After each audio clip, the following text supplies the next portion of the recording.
This podcast is not intended to usurp or undermine the authority of your spiritual leadership. Our aim is to support the spiritual growth of our listeners. Wine, because I think it's healthy for the heart. It is, in small doses. Okay. And so that's where you don't want to have too much of it. You know, just a little bit, like sometimes it's a little bit. They've done research. It's the yin and the yang. Which one do you want? Do you want brain damage or do you want heart health? I don't know, you know. So to me, I'd rather just avoid alcohol altogether because I don't want it to kill my brain cells. I feel like we're so conditioned to drink like soda, definitely with going out. Like, yeah, they're like, what do you want to drink? We got Coke products. I'm like, how about some water? I'll just drink water. And then they're like, oh, I'm like, yeah, water. serving people, it's definitely like they don't ever think of it until like you're like, oh, do you want water for like your kids? And they're like, oh no, they drink pop. You're like, yeah, and they put it in the bottle too. Oh my gosh, you know. So yeah, there's things like that, and they don't think about all the stuff in there. And those artificial sweeteners, I'll name a few: aspartame, saccharin, acetylcholine K. You know those ones where they're like, so these are harmful chemicals and additives for your brain. So what they'll do is like, they're like, you will need to drink more water, add these Crystal Light packets. Okay, well, the Crystal Light packets have all these chemicals in them. Yep. That's yeah, you're hydrated. Definitely not good for the brain. And they actually, I don't even recommend the Crystal Light packets. I'm not trying to, reduce the amount of stuff. Like, I don't want to hurt their promotion.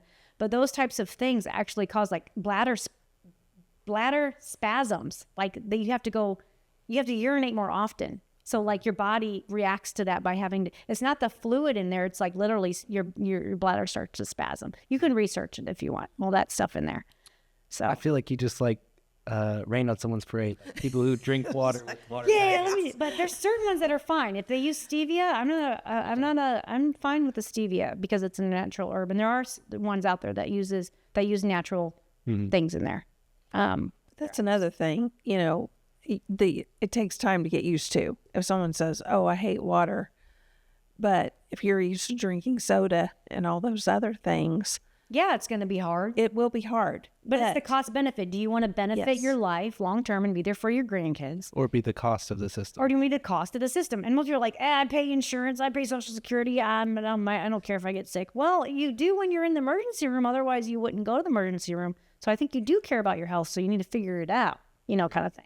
I once heard that basically the healthcare in America isn't healthcare, it's sick care. We only treat after you're sick. We don't do the preventative. That's the traditional. Yep. Yes. That's traditional medicine is when you're sick, here's a pill or, oh, by the way, if you do this and this and this, it'll help you. Okay, well, that's nice to know. Yep. And that's where education comes in. You need to educate yourself. You're your own advocate. Educate yourself, educate your children, educate your grandkids. You are in control of what you eat and put in your mouth just as much as you're in control of what you watch. Because even though we have all of these permissible things to watch, doesn't mean we watch them. So remember that. What do you think of liquid IV, or this is kind of odd, like the hydration treatments you can get that are like IV? IV hydration, I mean, it's just IV fluids. It's basically potassium and, that's fine, if they want to get the IV. But IV, I think I've looked at IV, liquid IV, and they don't use any dyes. And I think I just looked at it today. They don't use any dyes. And I think they use stevia. So I think that one would be fine as long as there's no like red dye in there, and because it affects your brain. But like I said, you want to limit as much chemical. If you can just the main thing for protecting your brain is eating as close to natural as possible, eating good fats that we talked about, and trying to avoid some of these. Like I know some people who drink 2 Alanis a day.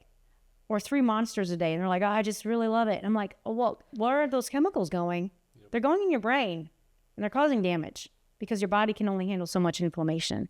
And it causes brain issues. So would you say the healthy alternative to an energy drink is coffee, tea? Black coffee or black tea. That's what black coffee or black tea, because there's no added sugar and then there's caffeine in there. And if people can't drink it sweet, like. If they really want it sweet. Now, I'm not saying. Or can't drink it unsweet, I should say.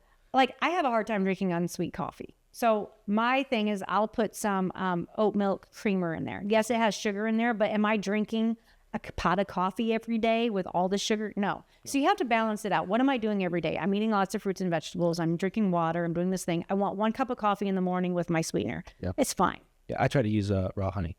Yeah, raw honey. That's a natural sugar. I feel like that's probably like the biblical sweetener. You never hear It is. about It is. It's like, you know what? God said, honey, I'm going to eat it. So, lastly, a little bit about autism and ADHD. So autism, a lot of times they are malnourished because they're very selective eaters. I don't want to go into what causes autism. It's here. Okay. So, but I will say how to manage it with autism, because it's on that spectrum, is balancing that blood. Same with ADHD, balancing the blood sugar so they're not up and down. Because remember, we talked about moods, up and down moods. They need to have a good sleep schedule, good blood sugar schedule. So like eating, high protein foods. Remember, we talked about the gut health. So for autism, because they have malabsorption issues with diarrhea and constipation and things like that, they have absorption problems. They need to have really good gut health. So they need those probiotics. You can get them in pill form.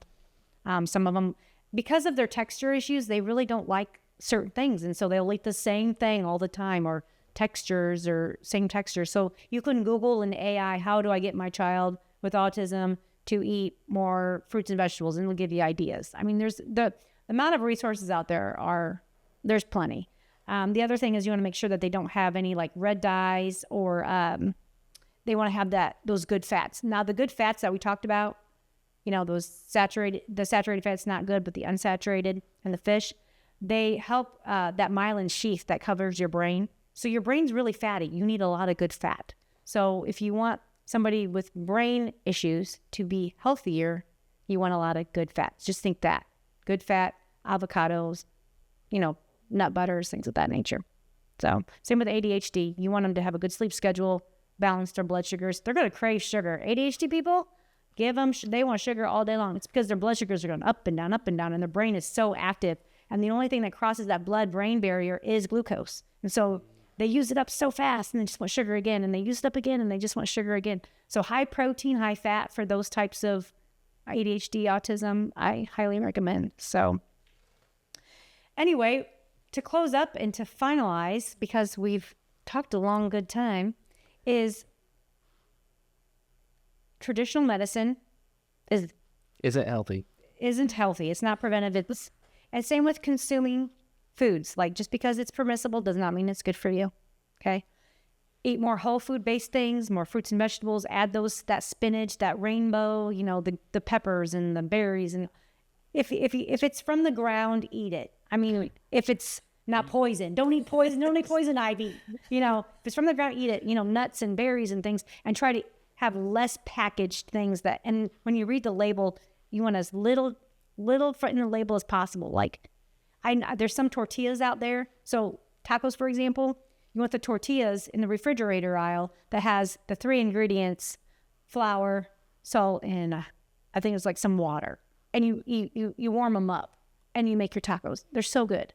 But then you look at I want you today to go to the grocery store. I want you to pick up a package of the taco tortillas, the soft ones, and read the thick paragraph that is on there, and the amount of cellulose and the amount of conditioners that are in there. Your body has to process all of that, and then it causes inflammation in your gut. Then you don't absorb things as well, and then you get leaky gut, and then you get brain fog, and then it's just a whole. It just goes on. It just goes on and on, and then acid reflux, because your body is like, "What did you just feed me?" So eating as close to nature as possible, and then looking at that label, making sure that it's not a paragraph long. Eating good fats, and limiting that saturated fat. Let me ask you this just before we wrap up.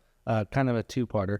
So are you telling us not to eat meats, one, and then the second part of that question is kind of like a statement, I guess, but I think I've watched a YouTube video on either a McDonald's cheeseburger or a Taco Bell taco that they left in their car.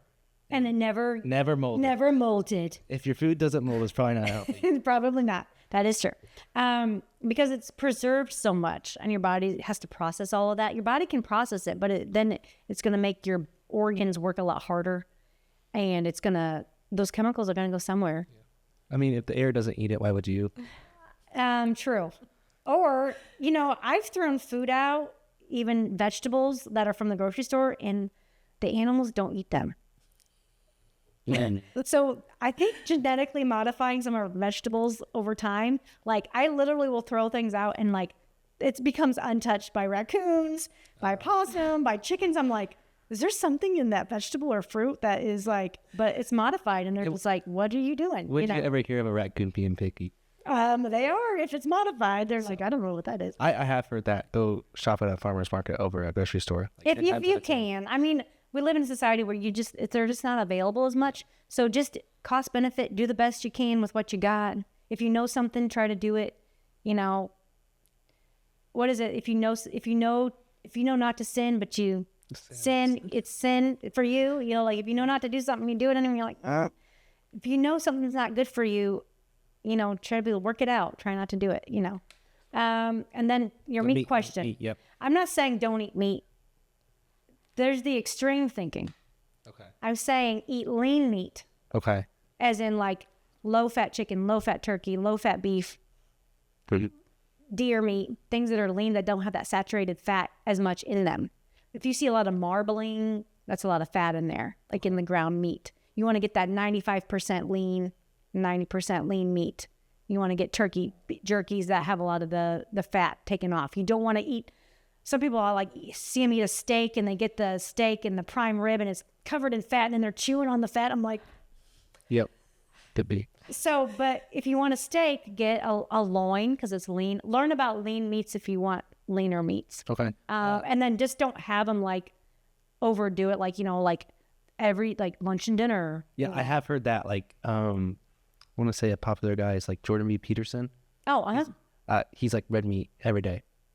Well, if he wants red meat every day, you know, be warmed and filled is what Pastor would say. But it's what's your advice? I mean, I'm not against red meat because it has a lot of I'm sure he's eating other things too. Yes, but it has a lot of iron in it. It's good for you. You know, God said, you know, it's good. Most things are good, but not the fat. The fat is not good for us. I know, you know, the Bible says, you know, the eat the fat of. You can eat fat, which it's not necessarily fat then and now. It's totally different. Because fat is where things are stored. So when you eat fat off of animals now, you're eating all of the antibiotics and all the chemicals that they ate, you're eating now. So it's just not good fat. Just don't eat. Try to limit it. So anyway, my name is Nicole Barrett, and if you want to contact me, my email is 180nutritionllc@gmail.com. I have my own practice. If you want to meet with me, we can. And just know that what we eat affects us, affects our minds, affects our health, and it's very important that we are our own Thanks for tuning into the HV Church podcast. We hope this episode encouraged and inspired you in your walk with God. Don't forget to subscribe so you never miss an episode, and feel free to share this podcast with a friend or family member who might need to hear it. If you want to learn more about HV Church or connect with us, visit hvchurch.com or follow us on our social media pages. Thanks again for listening, and we'll see you next time.